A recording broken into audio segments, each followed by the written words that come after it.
11절 말씀 위에 보면 이른 아들을 되찾은 아버지 비유라고 하는 소제목이 있습니다.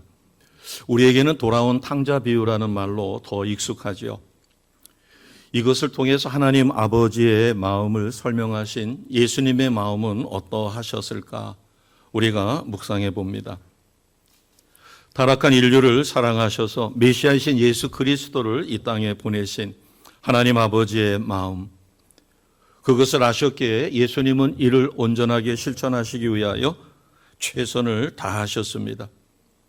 그럼에도 불구하고 우리가 사순절 기간 동안에 계속 마태복음 말씀을 또는 누가복음 말씀을 묵상하는 가운데서 유대 백성들은 틈만 있으면 어떻게 해서든 간에 예수님을 해치려고 했습니다. 그런 자기 동족 유대 민족에게 하나님 아버지의 마음을 돌아온 탕자 비유를 통해서 말씀하신 예수님의 마음은 얼마나 아프셨을까? 저는 이 말씀을 묵상하다가 35년 전인가 40년에서 35년 전이라고 생각합니다. 제가 교직에 있었을 때 JMS에 빠졌던 제자 3명이 생각이 났어요. 그를 이단에서 빼내려고 1:1 면담하고 최선을 다했지만 결국 그들은 자퇴를 했습니다. 그 이후에 연락이 두절됐지요. 너무나 안타깝고 반에서 1등 하던 아이들이기 때문에 서울대를 능히 가도 충분할 수 있는 성적이었어요. 학교에서도 수재 3명을 잃었죠.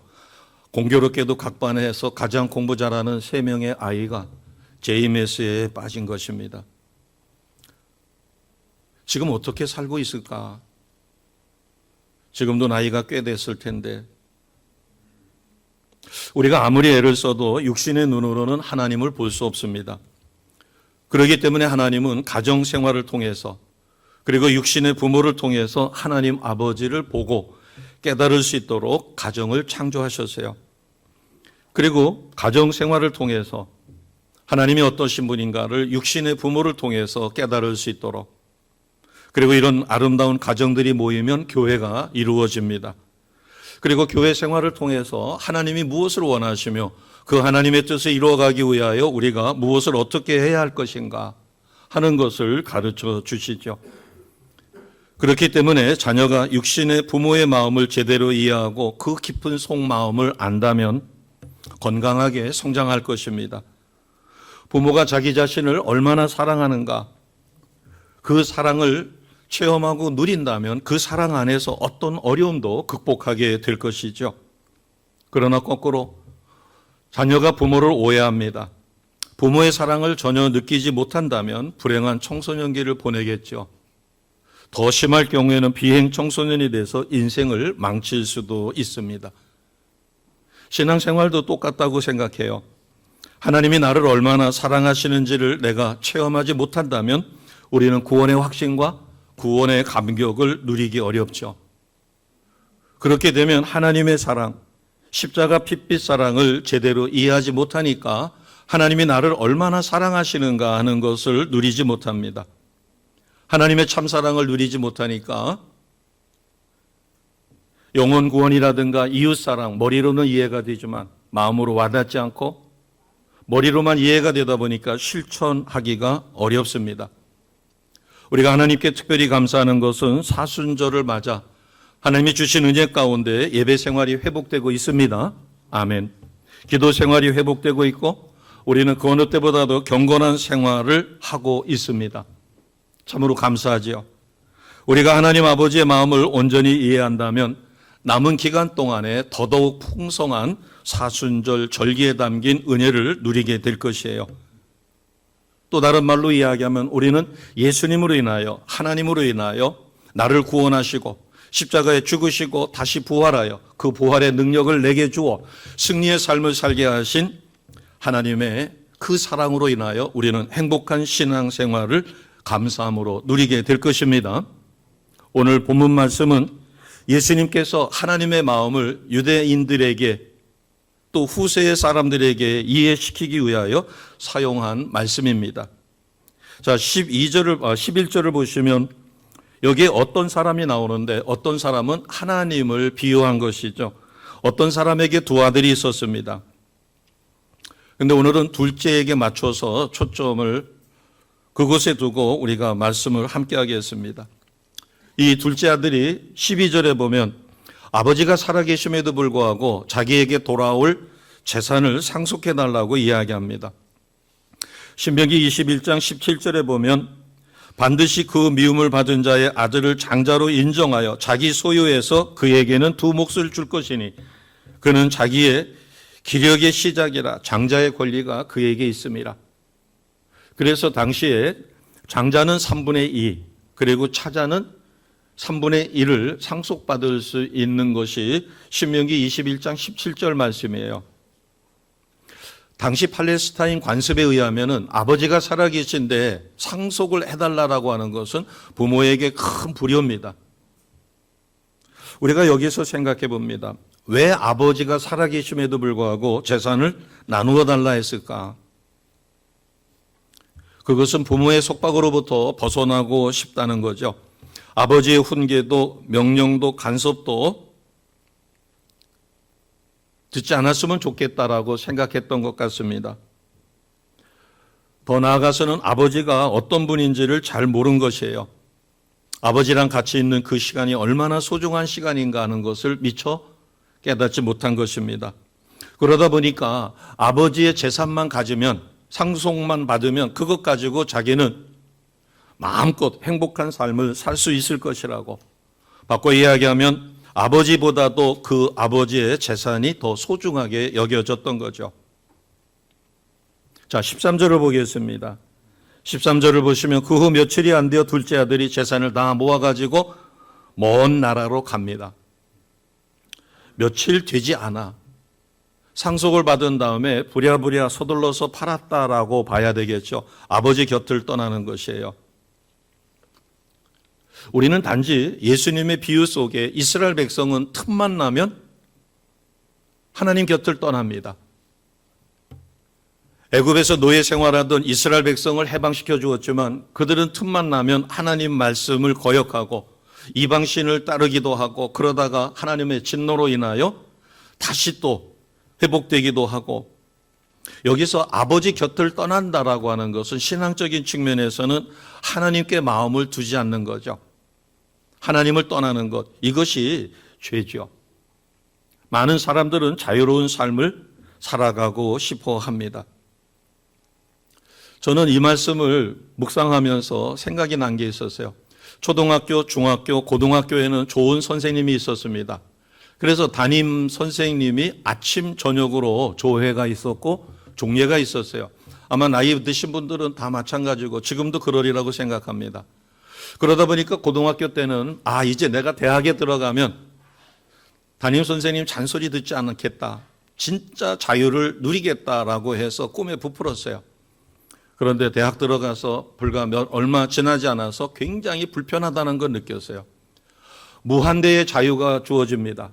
강의를 들어도 되고 안 들어도 되고 학교에 가도 되고 안 가도 되고 물론 거기에 따르는 책임 그리고 성적에 대한 이런 것은 내가 책임을 져야 되죠. 대학에 들어가니까 지도교수가 배정이 되어 있어요. 그런데 지도교수님이 아침 저녁으로 만나는 게 아니라 내가 원할 때 가야만 만날 수가 있어요. 그러면 고등학교 때, 중학교 때, 초등학교 때 담임 선생님 역할을 누가 해주는가 하면 게시판이 합니다. 게시판에 모든 것이 다 써 있어요. 강의실 변경서부터 그다음에 수강 신청은 어떻게 하고 등록금은 어떻게 내고 전부 다 게시판에 있어가지고 게시판이 담임 선생님을 대행해요. 얼마 지나자 고등학교 때 꼼꼼했던 선생님이 아침 저녁으로 챙겨주고 그리고 우리가 곁길 갈까 봐 잔소리 해주고 이러는 것이 얼마나 소중한가 그것을 새삼 느끼게 됐어요. 그래서 스승의 날 자원에서 선생님들을 동기들끼리 모여가지고 찾아갔죠. 게시판을 바라보는 그래서 엄청난 자유를 얻었지만 그래도 학교 다닐 때 아침 저녁으로 조회, 종례를 해주던 그 성실하신 담임 선생님의 그 사랑이 얼마나 좋았는가 하는 것은 대학 들어가서 자유를 만끽해 본 다음에 아마 아들은 아버지 곁을 떠나서 처음에는 너무나 좋았을 것이에요. 또 재산도 있고 그것으로 인하여 주변에 많은 사람들이 있었겠죠. 돈이 있으니까 술도 잘 사줬을 테고 그 돈이 있으니까 주변에 많은 사람들이 모여들어 외롭지 않았을 것이에요. 자, 13절을 보겠습니다. 13절을 보시면 며칠 되지 않아 아들은 재산을 다 모아 먼 나라로 갔지만 거기서 어떻게 됐어요? 허랑방탕하여 그 재물을 그 재산을 다 낭비했다. 성경은 13절에 허랑방탕했다라고 돼 있어요. 규모 있고 절제 있는 삶을 산 게 아니라 부모의 간섭과 부모의 속박 속에 있었던 자녀, 그것이 얼마나 소중한지를 모르는 그는 자유를 만끽하는 대신에 자기 절제가 이루어지지 않아 허랑방탕하는 바람에 재산을 다 탕진하고 말았습니다. 결과는 어떻게 되었을까요? 17절입니다. 17절 끝부분에 보니까 나는 여기서 주려 죽는구나. 굶어 죽게 생겼어요. 돈 떨어지자 이제 농장에 취업했던 것 같습니다.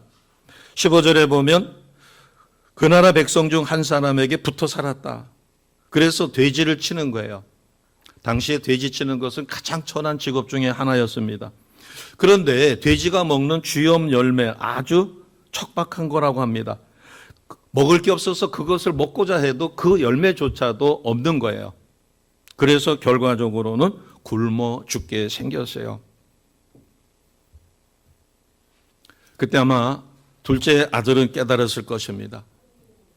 부모님 품에 있는 것이 얼마나 참된 자유인가. 제가 대학 들어가서 무한대의 자유를 누리면서도 선생님이 그리웠던 것은 선생님이 모든 것을 이렇게 아침 저녁으로 챙겨주는 것 대신에 게시판을 봐야 되니까 게시판을 하루라도 안 보게 되면 거기에 게시된 것을 잊어버리고 엄청난 손해가 발생해요.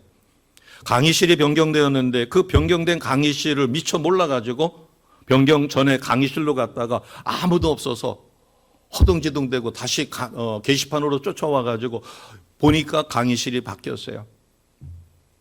아마 이 아들은 부모님 품에 있는 것이 얼마나 진정한 자유인가, 그리고 부모님의 사랑과 형제 간의 우애 가운데 자기가 땀 흘려 일한 것만큼 얻어지는 그 소득이 진짜 참된 소득이라는 것도 깨달았을 것이에요. 부모님의 사랑이 얼마나 큰가 하는 부모님의 사랑에 대한 깊은 맛도 그때 깨달았을 것입니다.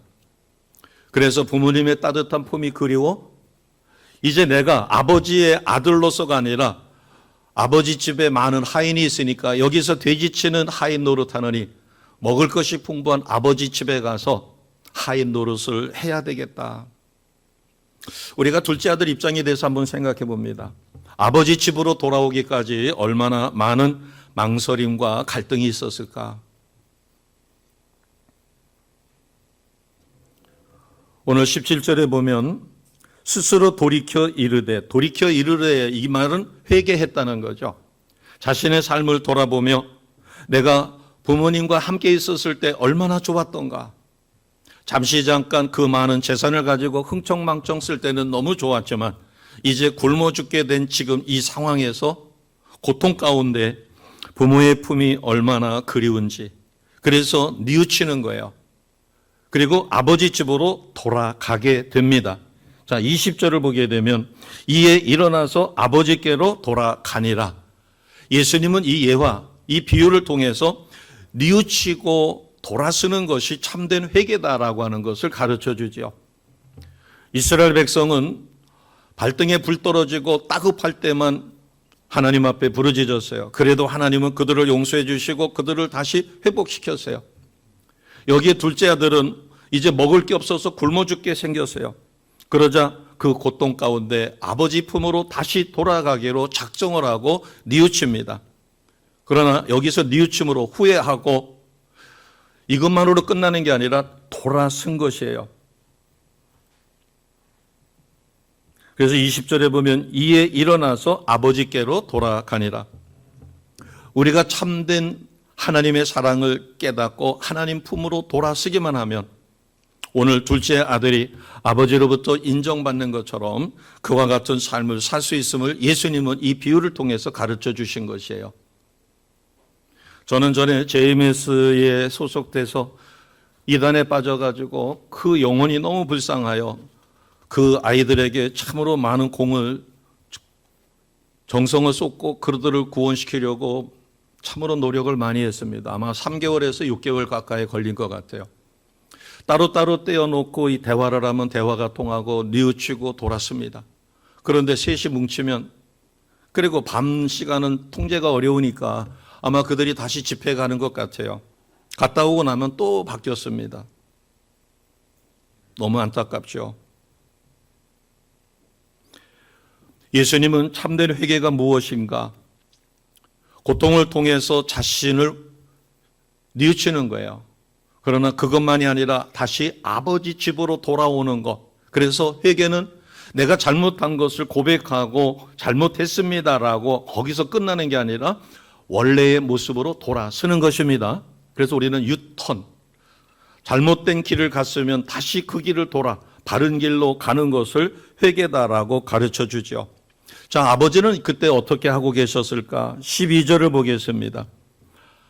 살아생전에 자기에게 자기 몫을 달라고 이야기하는 불효자식 둘째의 말을 들어주는 거예요. 주고 싶은 마음입니다. 2절 말씀을 보면 하반절이죠. 아버지가 그 살림을 각각 나눠 주었다. 근데 아버지는 이 재산을 나누어 줘도 그 아들이 이것을 곧 탕진하고 다시 돌아왔으면 하는 그런 마음이 있었을 것이에요. 왜냐하면 그것을 규모 있게 쓸 줄을 모른다는 것을 아버지는 누구보다도 잘 알았기에 곁길 빠지지 않고 악한 길에 빠지지 않고 돈 떨어지면 바로 돌아오기를 학수고대합니다. 자, 20절을 보겠습니다. 아버지의 마음이 어떤 것인가? 20절 같이 갑니다. 시작. 이에 일어나서 아버지께로 돌아가니라. 아직도 거리가 먼데 아버지가 그를 보고 측은히 여겨 달려가 목을 안고 입을 맞추니. 아멘. 20절에 보면 아직도 거리가 먼데, 개역 성경에는 상거라고 그랬습니다. 아들과 아버지 사이가 굉장히 멀어요. 그래서 아들은 아버지보다 시력이 좋았을 텐데 아버지를 미처 몰라본 것 같아요. 그러나 아버지는 아들을 정말로 사랑하기 때문에 아들의 형체만 봐도 아들이다라고 하는 것을 알았던 것 같습니다. 그래서 20절에는 아직도 거리가 먼데 아버지가 그를 보고 측은히 여겨 달려가 목을 안고 입을 맞췄다라고 돼 있어요.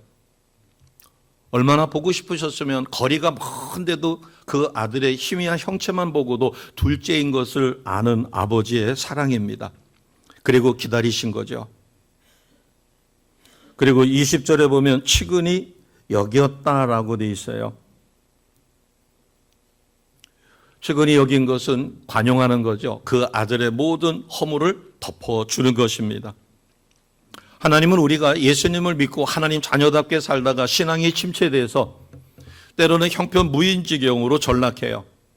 그럼에도 불구하고 하나님은 여기에 아버지처럼 그 아들을 사랑하고 그 아들을 용서해 준 것처럼 하나님은 우리가 돌아서기만 하면, 다시 하나님 품으로 들어오기만 하면 하나님은 언제든지 우리를 사랑하여 회복시켜 주십니다. 이 좋으신 하나님이 나의 하나님이에요. 자, 아들을 어떻게 회복시켰을까? 22절을 보겠습니다. 자, 22절, 23절 같이 갑니다. 시작. 아버지는 종들에게 이르되 제일 좋은 옷을 내어다가 입히고 손에 가락지를 끼우고 발에 신을 신기라. 그리고 살찐 송아지를 끌어다가 잡으라. 우리가 먹고 즐기자. 아멘. 4가지 방법을 통해서 아들의 신분을 회복시켜 주시는 거예요. 제일 좋은 옷을 입히는 것입니다. 주님이 나에게 입혀주신 제일 좋은 옷은 뭘까요? 그것은 옛사람을 벗어버리고 새사람을 입는 구원입니다. 아멘. 내가 제일 좋은 옷을 입었어요. 이것보다 이 세상에서 좋은 옷이 없죠. 옛사람을 벗어버리고 새사람을 입는, 예수를 나의 구원자 주님으로 영접하는 그 순간 우리는 하나님의 자녀가 되었습니다. 가장 좋은 옷을 입은 것이에요. 그 다음에 손가락질을 끼워 주었습니다.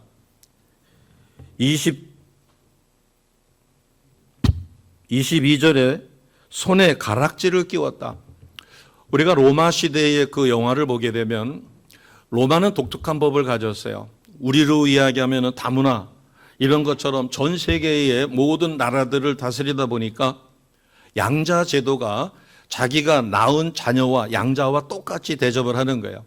그래서 자녀가 없거나 자기가 굉장한 친분을 가지고 있고 어마어마한 재산을 가지고 있는데 자기 친자식이 똑똑지 못해 그 재산을 물려줬다가는 탕진할 것 같아요. 그래서 그래서 외국에서 전쟁의 포로로 잡혀왔던 사람들 중에서 저 아이면 되겠다라고 판단되면 양자를 삼습니다. 양자를 삼을 때 로마법은 그 양자를 친아들과 똑같이 인정해 주는 것이에요. 그래서 아버지가 그 아들에게 자기의 신분을 상속시켜 줄 때 권위가 있게끔 자기가 쓰고 있던 가락지를 빼어가지고 그 아들 손에다가 끼워줘요. 그러면 아버지의 권위, 아버지의 모든 재산, 이것이 그 아들에게 그대로 상속되어, 그래서 반지를 끼워준다라고 하는 것은 권위를 회복시켜준다는 거예요. 그러니까 둘째 아들이 이미 아버지의 아들로서의 지위를 상실했죠. 상속받아가지고 아버지를 떠나 먼 나라로 갔으니까. 그러나 다시 돌아와 아버지에게 회개했었을 때 아버지는 손가락질을 끼워 그의 지위와 권위를 회복시켜 줍니다. 우리는 어떤 것을 회복받았죠? 에덴 동산에서 하나님은 하나님의 형상대로 우리를 창조하셨습니다. 그러나 타락으로 인하여 하나님의 형상도 잊어버리고 하나님의 자녀로서의 권세도 잊어버리고 그것에서는 피땀 흘릴 필요가 없고 고통도 슬픔도 눈물도 없었던 삶이 타락으로 인하여 죽음이 오게 됐고 피땀 흘려 일해야만 겨우 먹고 살 수 있는 징벌이 오게 됐죠. 우리가 예수님을 믿는 그 순간 죽었던 영이 살아나며 우리의 신분이 회복되어졌습니다. 하나님의 자녀로. 그래서 여기에 가락지를 끼워주는 것은 권위와 지위가 회복되었다. 이것이 하나님의 사랑이죠. 그 다음에 22절을 보게 되면 발에 신을 신겨 주었습니다. 우리가 생각해 봅니다. 이것도 권위를 회복시켜 주신 것이지만 먹을 것이 없어가지고 굶어 죽는 지경에 다다랐는데 신발인들 제대로 신었겠는가? 요즘에 난장에 가서 아주 싼 신발 한 2만 원이면 산다, 3만 원이면 산다. 그런데 먹을 게 없어가지고 하루에 한 끼도 못 먹는 사람이 그것을 모아가지고 신을 사서 제대로 신을 수가 없겠죠. 아마 이 돌아온 아들은 맨발이었을 것입니다. 그러자 아버지는 발에 신을 신겨줍니다. 그런가 하면 얼마나 아버지가 기뻤으면 23절에 살찐 송아지를 끌어다가 잡아 온 동네 사람들을 모아 축제를 벌입니다. 한 영혼이 돌아오면 천국에서는 잔치가 벌어진다는 주님의 말씀처럼 아버지는 이와 같이 아들의 권위도 회복시켜 주시고 그리고 제일 좋은 옷을 입혀주시고 발에 신을 신겨주시고 하인이 아니라 아버지의 아들로서의 모든 신분 그리고 더군다나 살찐 송아지를 잡아 축제를 벌임으로 24절을 보겠습니다. 24절을 보면 아버지가 이렇게 하신 일이 24절 맨 끝에를 보게 되면 자 24절 같이 선포합니다. 시작. 이 내 아들은 죽었다가 다시 살아났으며 내가 잃었다가 다시 얻었노라 하니 그들이 즐거워하더라. 아멘. 성경은 그들이 즐거워했다. 아버지뿐만 아니라 둘째 아들뿐만 아니라 온 동네 사람이 기뻐했다. 우리가 한 영혼을 구원하면 천국에서는 잔치가 일어나고 하나님도 기뻐하시고 예수님도 기뻐하시며 우리 모두가 기뻐하며 무엇보다도 나는 마지막 때 주님 앞에 이르렀을 때 상급 심판에 참여하는 큰 기쁨을 누리게 됩니다. 그것을 가르쳐 준 것이 24절에 그들이 즐거워하더라. 이 즐거움에 참여하시는 주의 백성 되시기를 주님의 이름으로 축복합니다. 아멘. 서로 돌아보시고 축복해 주십니다. 이 즐거움에 참여하셨습니다. 이렇게 서로 축복해 주십니다. 그럼 우리가 끝으로 이제 진짜 큰 축복은 무엇일까? 그것은 하나님 한 분만으로도 만족합니다라고 하는 신앙의 고백이죠. 진실로 내가 살아봤더니 하나님 한 분만으로 나는 예수님 한 분만으로도 족합니다라는 것이 바꿔 이야기하면 하나님 아버지를 내가 아버지라고 부르고 나는 그분의 자녀가 된 것, 이 사실이 가장 큰 축복입니다. 믿으시고 누리시기를 주님의 이름으로 축복합니다. 그 이유는 여러 가지가 있지만 아버지의 유산이 내 것이 되는 거죠. 내가 주님을 소유한다. 사실 주님을 소유할 수 없지만 예수님을 나의 구원자 주님으로 믿는 그 순간 나의 사람의 영이 살아난 그 영 속에 성령 하나님이 와서 계십니다. 이것을 우리는 내주하시는 성령 이렇게 이야기합니다. 그래서 나는 성령의 사람이에요. 옛사람을 벗어버렸고 새 사람으로. 그래서 내가 겸손하여 내 속에 역사하시는 성령의 세미한 음성을 듣기만 하면 우리는 반드시 바른 길로 하나님 기뻐하시는 온전한 삶을 살아집니다. 그런데 우리는 연약하여 성령의 소리를 못 들어요. 그러니까 하나님은 예배를 통하여 이곳에 임재하신 성령께서 내 영에게 강력한 기름 부으심을 주시는 거예요. 그래서 내 안에 내주하시는 성령이 이곳에 임재하신 성령의 강력한 역사 속에 우리는 새 힘을 얻습니다. 반드시 얻어야 돼요. 휴대폰이 방전이 돼서 먹통이 되면 충전기를 가지고 휴대폰을 충전해야만 씁니다. 그렇지 않으면 휴대폰을 쓸 수가 없어요. 우리가 스스로 충전할 수가 없기 때문에 그래서 하나님은 내주하시는 성령을 강력한 성령의 임재 속에 예배를 통하여 회복되기를 진실로 원하십니다. 하나님 아버지의 마음이라고 하는 그 유은성 CCM 가수 그 사람의 독특한 목소리가 참 좋아요. 그래서 제가 여기 있지 않고 옆에서 저쪽에서 조만한 소리로 그 어느 가수가 부른 것보다도 제 주관이겠지만 저는 그분의 목소리가 참 좋습니다. 탁한 것 같으면서도 더 맑은 목소리로 여성분이 부른 거, 남성분이 부른 거 여러 개가 있지만 저는 개인적으로 그분의 좀 탁한 음성 같은 게 잘 어울리는 것 같아요. 우리는 나의 옛사람을 벗어버리고 싶어도 내 힘으로는 도저히 벗어버릴 수가 없어요. 내 승질을 죽이고 싶어도 죽여지지를 못하죠. 그러나 겸손하게 주님 제가 제 승질을 죽이려고 해도 이 못된 승질을 죽이려 해도 안 됩니다.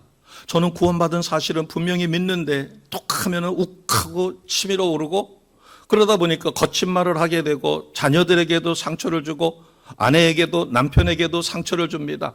하나님 나 좀 도와주세요라고 강력하게 기도하면 주의 보혈로 우리를 덮어주십니다. 그러면 치유가 이루어지죠. 그리고 다스려집니다. 강력한 성령의 도우심으로. 내가 끊을 수 없는 것도 도박에 중독된 거, 그 다음에 여러 가지 심지어는 마약에 중독된 것도 끊을 수가 없어서 병원에 입원을 해야 되지만 강력한 성령의 기름 부으심을 받으면 끊어집니다. 그래서 우리가 성령 충만함을 사모하죠. 우리가 하나님의 가장 큰 은혜는 예수 믿고 성령의 도우심 속에 하나님의 것이 내 것이 되어지는, 그래서 우리는 하나님께 더욱 의존하여 하나님과 깊은 영적 관계를 갖게 될 때 우리는 영적인 성숙을 얻게 됩니다.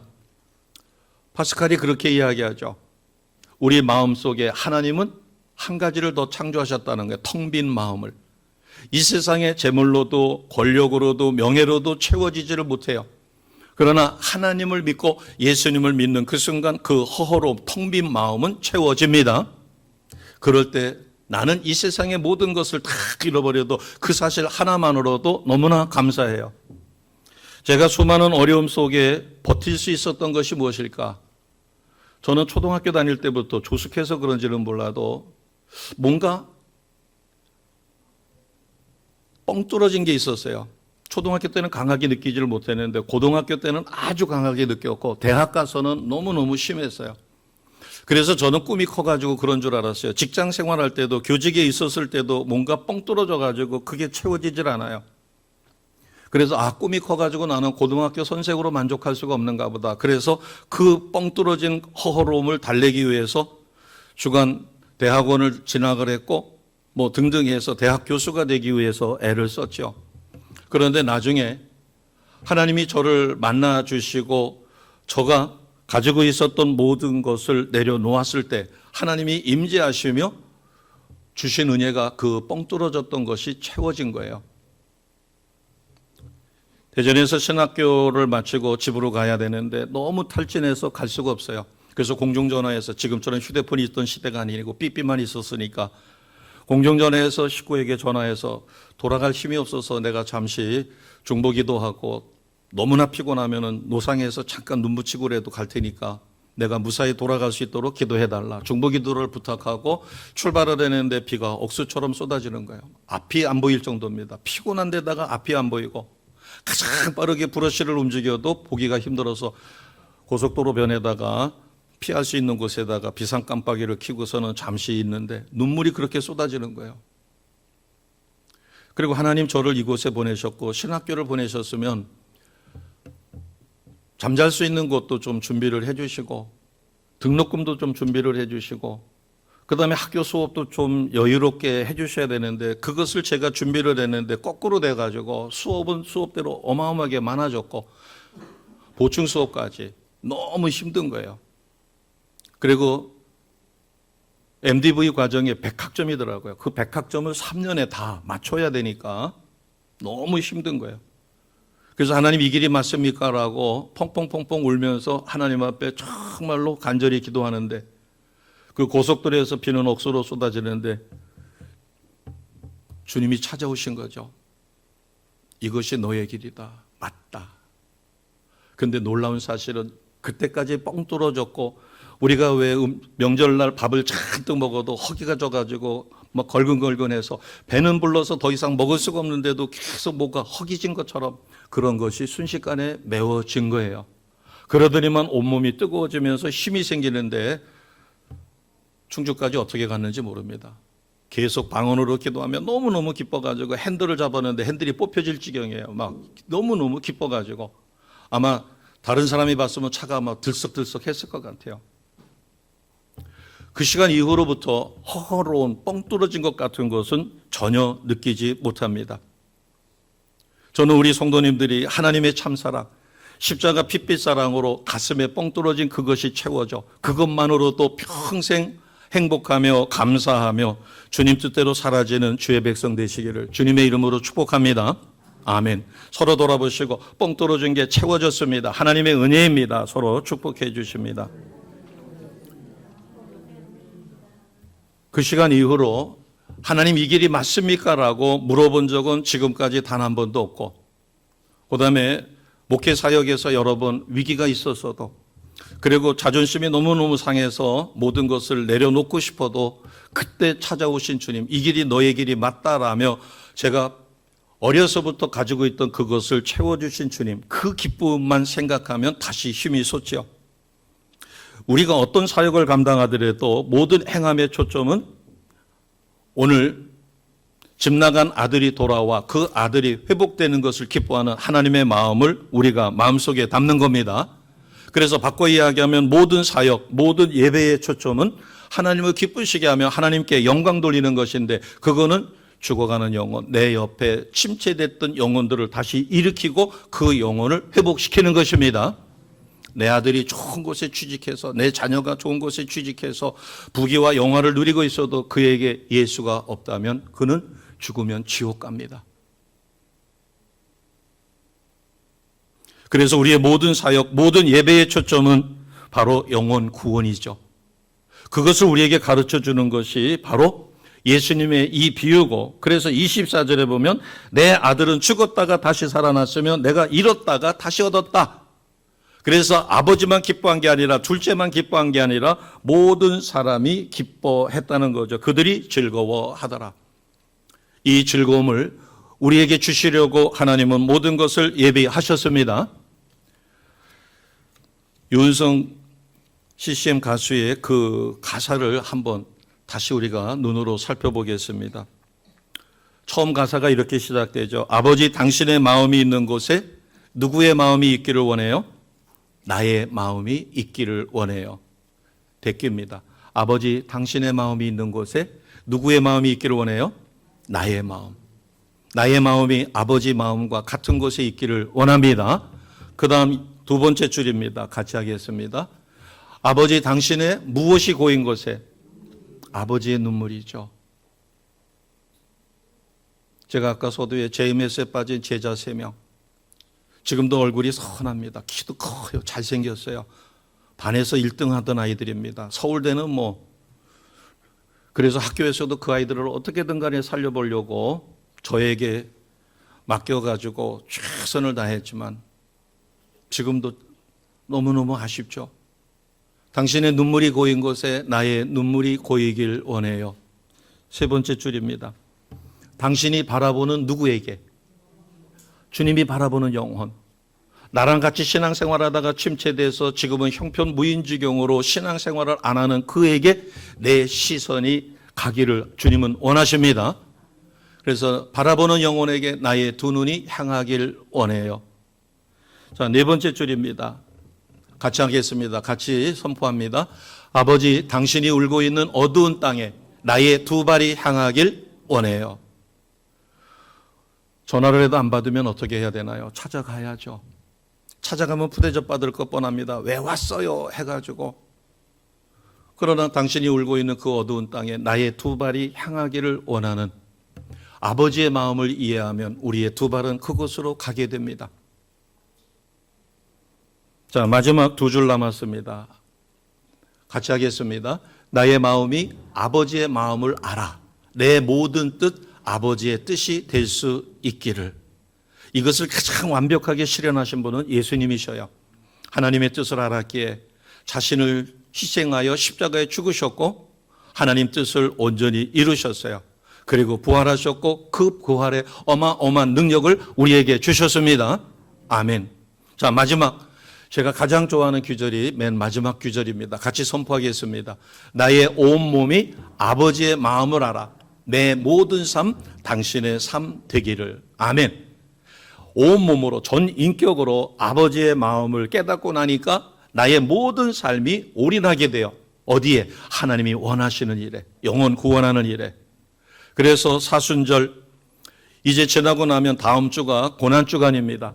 고난주간이 지나고 나면 부활절이에요. 부활절 우리는 나의 온몸이 아버지의 마음을 알아. 나의 모든 삶이 영혼 구원하는 일에 최선을 다하여 그 영혼들을 하나님 앞으로 인도하는 놀라운 축복의 통로로 사라지시기를 주님의 이름으로 축복합니다. 아멘.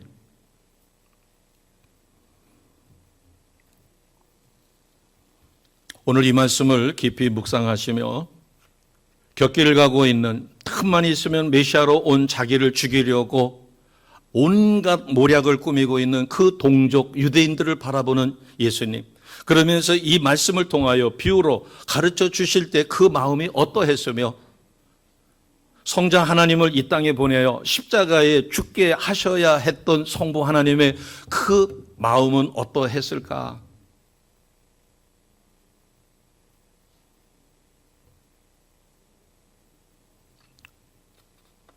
큰아이는 비교적 순탄하게 잘 컸고 잔병 치료를 그렇게 하지 않았지만 둘째가 태어나자마자 인큐베이터에 들어갔는데 의사가 부르더니 그렇게 이야기하더라고요. 마음을 좀 정리하셔야 되겠습니다. 그러니까 죽는다는 얘기죠. 그래서 인큐베이터에서 보니까 다리에서부터 새카맣게 색이 변해요.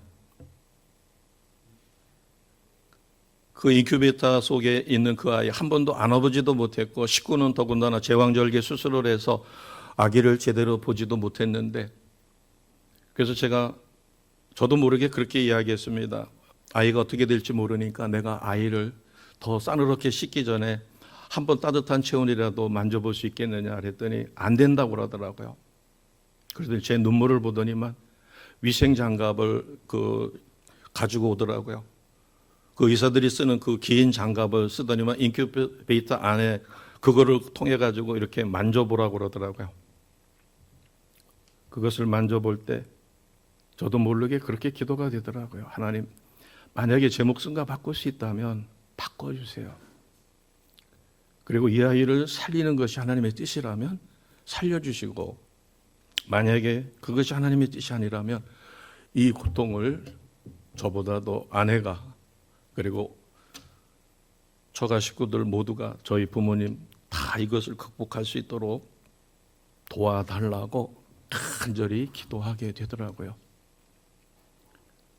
저는 가끔 하나님의 마음을 이해하기가 힘들 때가 있죠. 오랫동안 기도했는데 기도 응답이 안 되거나 그럴 때 그때를 생각합니다.